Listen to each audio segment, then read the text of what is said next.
then it may be necessary to demonstrate, for example with CFD modelling, that the ventilation system works and will not lead to a stagnation of smoke and to smoke logging. We'll return to this issue later, but first it is recommended in this step to initially determine the minimum number of reservoirs required in the scheme. There may be circumstances where there is only one reservoir and others where there are a large number of reservoirs. Let's do some examples of determining the minimum number of reservoirs required. Example 1. Determine the minimum number of reservoirs in a warehouse building 200 metres by 100 metres that's been fitted with natural ventilators for life safety.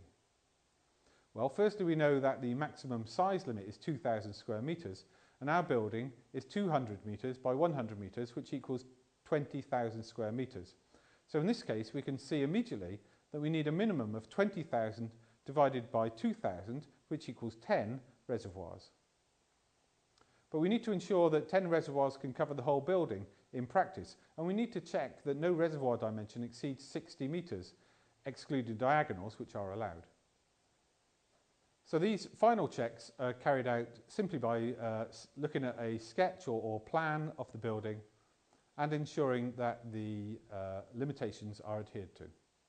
Example 2 asks us to determine the minimum number of reservoirs for a factory building 130 metres by 90 metres that is being fitted with natural ventilators for life safety.